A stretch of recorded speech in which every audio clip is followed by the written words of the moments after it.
तो hello guys, जय हिंद। दांतों से रिलेटेड जितने भी आपके मन में डाउट हैं वो सभी के सभी आज एक ही वीडियो से आपके डाउट क्लियर होने वाले हैं। तो हम ये कह सकते हैं कि A to Z इन्फॉर्मेशन दांतों से रिलेटेड यानी संपूर्ण जानकारी इस वीडियो में मिलने वाला है। तो पेशेंस रख के इस वीडियो को आखिरी तक आप देखिएगा, ठीक है। आज के वीडियो में हम बात करेंगे कि ये दांतों की संरचना कैसे होती है, जैसे इंसिजर, कैनाइन, प्रीमोलर, मोलर क्या होते हैं, टोटल कितने दांत होने चाहिए और कम से कम कितने दांत होने के बाद आप मेडिकल फिट हो पाएंगे, टोटल कितने दंतसूतक यानी आपके जो है दांतों में पॉइंट होते हैं और कितने पॉइंट कम से कम होने के बाद आप मेडिकल में फिट हो पाएंगे। अगर आपका एक दांत आधा टूटा हुआ है तो आप क्या करें, अगर पूरे दांत आपके मिसिंग है यानी नहीं है तो क्या कर सकते हैं, एक से अधिक दांत नहीं है तो क्या करें, अगर आपको मेडिकल में MS यानी रेफर यानी जिसे आम भाषा में आप कहते हैं मेडिकल पॉइंट मिल गया तो क्या कर सकते हैं आप, ठीक है। क्या करके जाने के बाद मेडिकल में आपको कभी भी रेफर नहीं मिलेगा और एक बार में ही मेडिकल आप फिट हो जाए। अगर आप दांत लगवाना चाहते हैं तो कौन से दांत लगवाए और कैसे डॉक्टर से लगवाए, क्या खर्च पड़ने वाला है, ठीक है। तो हम ये कह सकते हैं कि इसी एक वीडियो के माध्यम से संपूर्ण जानकारी आपको मिलने वाली है। तो पेशेंस रख के वीडियो को आखिरी तक आप जरूर देखिएगा, ठीक है। हर एक पॉइंट को एक एक करके जो है इस वीडियो में हम क्लियर करते जाएंगे, ठीक है। तो सबसे पहले हम समझते हैं कि आपकी दांतों की बनावट यानी संरचना कैसे होती है, ठीक है। तो टोटल 32 दांत होते हैं।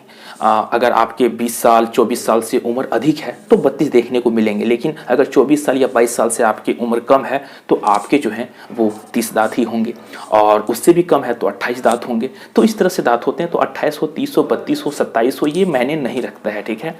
मायने क्या रखता है वो भी हम वीडियो में आगे चर्चा करेंगे, ठीक है। तो अब क्या होता है कि ये आपके दांत हैं, इसे 4 पार्ट में बांटते हैं ताकि आप अच्छी ढंग से समझ पाएं, ठीक है।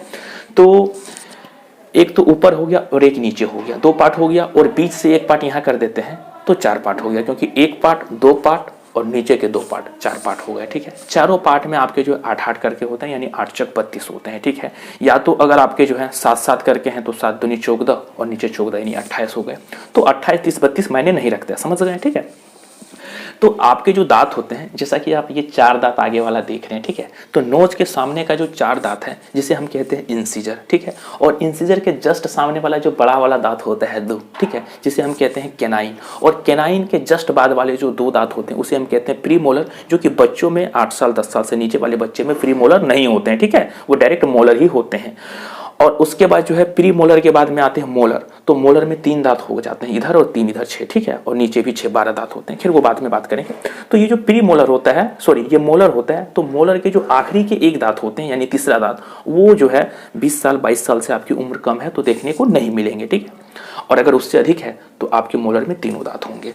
तो अब हम समझते हैं कि मोलर यहाँ 3 हो गए, प्री मोलर 2 हो गए, 3 2 5, कैनाइन 1 यहाँ हो गया 6, और आपका इंसिजर में 4 हम समझे थे तो 2 इधर का हो गया, 2 इधर का, तो 6 और 2 इधर का कितना हो गया 8, ठीक है। तो अगर 8 इधर हो गया तो 8 इधर भी होगा, तो 8 8 16। आप मेरी बातों को समझ पा रहे हैं, ठीक है, जैसा कि आप इमेज में देख रहे हैं। तो 16 ऊपर हो गया और 16 नीचे हो गए, टोटल 32 दांत हो गए, ठीक है। तो समझ गए इंसिजर, कैनाइन, प्रीमोलर, मोलर, ठीक है। ये कई एग्जाम में भी पूछा जाता है तो आप इसे याद रख सकते हैं। देखिए, अगर पूरे शरीर में सबसे मजबूती पार्ट बोला जाए तो जबड़ा है, ठीक है, लेकिन सबसे कठोर बोला जाए तो दांत होता है, ठीक है। दांत का जो सबसे ऊपर होता है जिसे हम इनामेल कहते हैं वो सबसे कठोर होता है, और जब वो काफ़ी ब्रश करने के बाद, चोट लगने के बाद ऊपर का इनामेल अगर टूट जाता है तो अंदर का आपका जो होता है जिसे हम कहते हैं डेंटाइन, वो थोड़ा नॉर्मल होता है, ठीक है। तो अगर डेंटाइन तक आपकी चोट पहुंच गई है तभी आपकी दांतों में सिलसिलाहट या दांत में दर्द या दांत आपका जो मसूड़ा फूल जाना, ये तब होता है, ठीक है, समझ गए। अब हम आगे की बात समझते हैं कि टोटल कितने दंतसूतक होते हैं। तो टोटल 22 दंतसूतक होते हैं, ठीक है। और इन 22 दंतसूतक जो है टोटल होते हैं, लेकिन अगर इसमें आपके कम से कम 14 यानी एटलीस्ट 14 आपका दंतसूतक है, ठीक है, यानी दांत में पॉइंट आपका है, तो आपको मेडिकल से रेफर यानी मेडिकल में आपको रिजेक्ट नहीं किया जाता है, ठीक है। ये तो आर्मी की बात है। और जहां तक हो गई स्टेट पुलिस वगैरह, चाहे स्टेट पुलिस में आपका जो SI वगैरह का, इन सब में जो होता है वो आपके आर्मी की अपेक्षा मेडिकल थोड़ा सा निम्न होता है, यानी ये कह सकते हैं कि इसमें आपको कुछ चीज़ों की छूट मिल जाती है, ठीक है। अगर कम भी 1-2 दंतसूतक है तो फिर भी आपको रख लिया जाता है, ठीक है। लेकिन इंडियन आर्मी, नेवी, एयरफोर्स या तो फिर जितने भी अर्धसैनिक बल हैं, इन सब में आपको दांतों में रियायत नहीं दिया जाएगा, ठीक है। तो कम से कम 14 दंतसूतक होने चाहिए। अब कैसे दंतसूतक काउंट करते हैं ये भी हम समझ लेते हैं। तो जैसा कि हमने समझा कि दांतों को 4 भाग में हम बांट दिए हैं, तो किसी एक भाग को पकड़ेंगे, उसी के हिसाब से हम जो है अगले 3 भाग को देख लेंगे, ठीक है। तो आपके जो यहाँ है, ठीक है, यानी 2 इंसिजर, 1 कैनाइन, 3 और 2 प्रीमोलर, तो कितना होगा ये 5। इन पांचों में जो दंत सूतक काउंट होता है वो एक एक नंबर करके होता है, ठीक है। यानी ऊपर के 5 और नीचे के 5 आपस में मिल रहे हैं, ठीक है, तो आपको 5 नंबर मिल गया। यानी एक देश यहाँ मान लेते हैं कैनाइन है, कैनाइन, ठीक है, कैनाइन ऊपर और नीचे कैनाइन मिला तो 1 नंबर मिला। ये आपके इंसिजर के ऊपर वाले 2 और नीचे वाले 2 मिले तो 2 नंबर मिल गया। प्रीमोलर ऊपर वाले 2 नीचे वाले 2 मिले तो आपको 2 नंबर हो गया। तो ये यहाँ से लेके यहाँ तक के जो 5 दांत हैं उन 5 दांत में आपको एक एक करके दंत सूतक मिलता है, ठीक है। और इधर के आपके जो मोलर के 3 दांत हैं उन तीनों दांत में आपको 2-2 नंबर करके मिलता है, ठीक है। तो जैसे मान लेते हैं कि आपका जो है एक मोलर जो है अगर ये ऊपर और नीचे 17 है 2 नंबर मिला, दूसरा छटा तो 2 नंबर, तीसरा छटा तो 2 नंबर, तो 2 2 2 2 6, ठीक है। तो 6 नंबर इधर हो गया और 5 नंबर इधर हो गया, 11 नंबर। अब जब इधर के 2 पार्ट में 11 हो गया तो इधर के 2 पार्ट में भी 11 हो गया, तो 11 दूनी 22, यानी टोटल दंत सूतक आपके कितने हो गए? 22 हो गए। लेकिन सभी के तो 22 होते नहीं है, क्योंकि मान लेते हैं बहुत सारी भर्ती 17.5 18 साल में होते हैं, तो वैसे स्थिति में क्या होगा, ठीक है, बहुत सारे के दांत टूटे हुए होते हैं, वैसे स्थिति में क्या होगा। तो इसलिए ये मेडिकल में निर्धारित किया गया है कि कम से कम आपके 14 दंत सूतक होने चाहिए। अगर 14 से कम है तो मेडिकल में आपको रेफर यानी जो है मेडिकल पॉइंट आपको दे दिया जाता है, ठीक है। तो 14 होने चाहिए। तो अगर मान लेते हैं कि आपके प्री मोलर इधर के लास्ट नहीं है, 2 नंबर इधर और 2 नंबर इधर, मतलब 4 नंबर आपका कट हो गया, तो 22 में 4 हो गया तो 18 दंत सूतक है, फिर भी मेडिकल फिट है। या तो आपके जो है 1-2 दांत सड़े हुए, मान लेते हैं इधर से 1 दांत सड़ा हुआ है, इधर से 1 दांत सड़ा हुआ है, तो 2 दांत सड़ा हुआ है। तो अगर मान लेते हैं कि आपके प्री मोलर से इधर वाले दांत हैं तो 2 नंबर कट हो जाएंगे, और अगर जो है मोलर वाले हैं तो 4 नंबर कट हो जाएंगे। तो इस हिसाब से मेडिकल में जो है पॉइंट को काटा जाता है, ठीक है। और कम से कम आपके जो है 14 होने चाहिए। तो आई होप, मुझे लगता है कि आप समझ गए होंगे, ठीक है।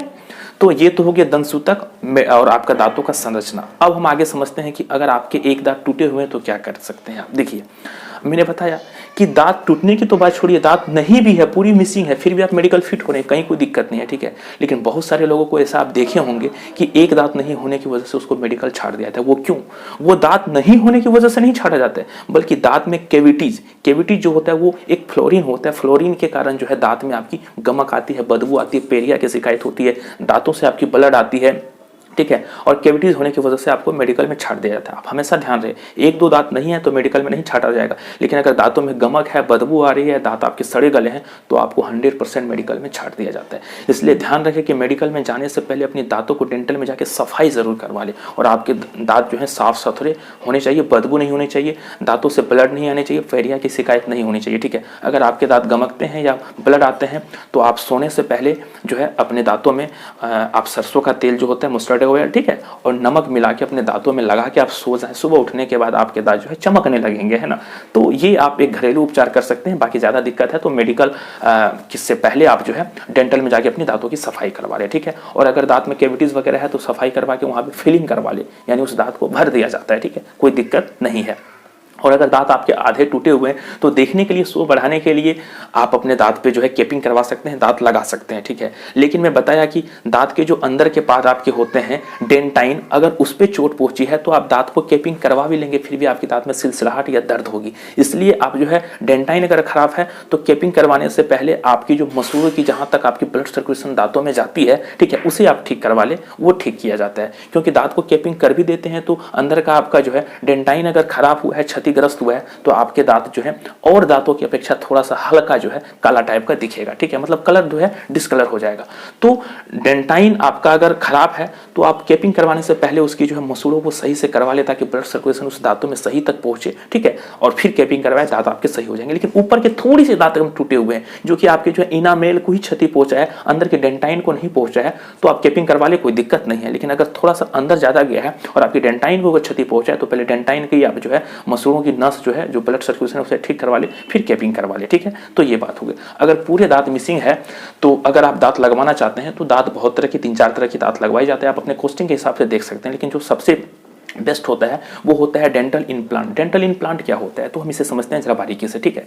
आपके जहाँ दांत नहीं है तो वहाँ पे आपकी दांतों में, मसूड़ों में सर्जरी किया जाता है और उसके अंदर एक रड घुसाया जाता है, ठीक है, जो कि 40 से 45 मिनट, 50 मिनट में ये सर्जरी जो है हो जाता है, ठीक है। वो आपका रड घुसाया जाता है और फिर जो है लगभग 1 महीना आपको फ्री छोड़ दिया जाता है ताकि वो मसूड़ा अच्छी ढंग से जो है वो रड को पकड़ लिया जाए, और उसके बाद आपको बुलाया जाता है और फिर वहाँ पे दांत लगाया जाता है। ये सबसे बेस्ट बोला जाता है। इसमें एक दांत के ऊपर कॉस्टिंग आपके 25,000, 30,000, 40,000, 50,000, ये डिपेंड करते हैं आप कैसे शहर में करा रहे हैं या कैसे हॉस्पिटल में जाके आप अपनी जो है डेंटल इम्प्लांट करा रहे हैं, उस हिसाब से आपका कॉस्ट पड़ेगा। ठीक है, ये सबसे बेस्ट हो गया अगर आप दांत लगवाना चाहते हैं तो, और एक से अधिक मिसिंग दांत हैं तो समझ सकते हैं बहुत ज़्यादा कॉस्ट पड़ जाता है, लेकिन ये परमानेंट होता है। ठीक है, इसके बाद जो दूसरा सेकंड पर है वो ये होता है कि अगर आपके दांत 1-2 दांत मिसिंग है यानी टूटे हुए नहीं दांत हैं, तो आप क्या कर सकते हैं कि वहाँ पे केपिंग करवा सकते हैं। मतलब जो है अगर 2 दांत नहीं है तो अगल बगल के जो दांत हैं उन दांतों के सहारा जो है आपका दांत लगाया जाता है, यानी केपिंग किया जाता है। ठीक है, तो ये भी दांत होते हैं। इस भी दांत पर आपका 3,000, 4,000, 5,000, 7,000, 8,000 करके पर दांत पर पड़ सकते हैं।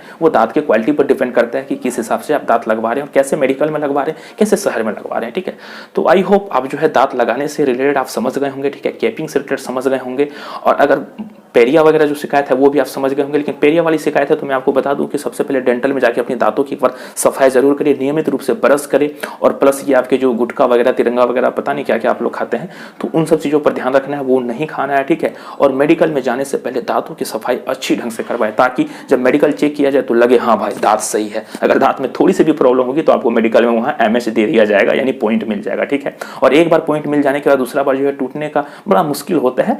ठीक है, लेकिन बाद में भी आप दांत की सफाई करवा के जाए या तो कैविटीज वगैरह भरवा के जाए तो आप ठीक आपका मेडिकल में फिर से ले लिया जाएगा। लेकिन टाइम बहुत कम दिया जाता है और आपके पास उतना टाइम नहीं मिल पाता है ताकि आप जो है फिर से ठीक करवा पाए, इसलिए मेडिकल में जाने से पहले ही आप ठीक करवा ले। ठीक है, तो यहाँ तक हमने सारी बात को समझ लिया है। अब हम आगे समझते हैं कि दांत का मेडिकल चेक कैसे किया जाता है। ठीक है, तो देखिए आम जो होता है मेडिकल चेक वो ये होता है, दांत को खुलवाया, मतलब मुंह को खुलवाया जाता है। ठीक है, दांत को देखा जाता है साफ से टॉर्च मार के कि कहीं कोई दिक्कत तो नहीं है। ठीक है, और उसके बाद जो है आम बात में हम बताएं तो ये जो उंगली है इसको दांतों को मतलब मुंह को खोल के अंदर घुसाया जाता है ऐसे करके कि जा रहा है कि आ रहा है नहीं। ठीक है, तो अगर मान लेते हैं कि किसी भी तरह की कुछ आप गुटखे तिरंगा वगैरह का सेवन करते हैं तो ये जल्दी से मसूड़ा खुलता नहीं है और ये 4 उंगली मुंह के अंदर नहीं जाता है। यहाँ पर भी मेडिकल में आपको पॉइंट मिलता है। ठीक है, लेकिन अगर आप किसी टाइप से कोई चीज़ का सेवन नहीं करते हैं तो फिर आप बहुत अच्छे ढंग से आपके ये अंदर चल जाएंगे। ठीक है, नॉर्मल इस तरह से चेक किया जाता है।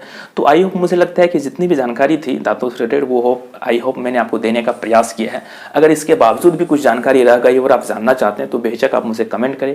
आप पर्सनली हमसे बात करना चाहते हैं तो मेरे इंस्टाग्राम है आइडियल पांडे, आप वहाँ पर जाके मुझे फॉलो कर सकते हैं, वहाँ पर अपने दांतों की फोटो भेज सकते हैं और अपनी जानकारी आप ले पाएंगे। ठीक है, तो मिलते हैं कुछ ऐसे ही नॉलेजफुल वीडियो के साथ। तब तक के लिए जय हिंद, जय भारत, वंदे मातरम।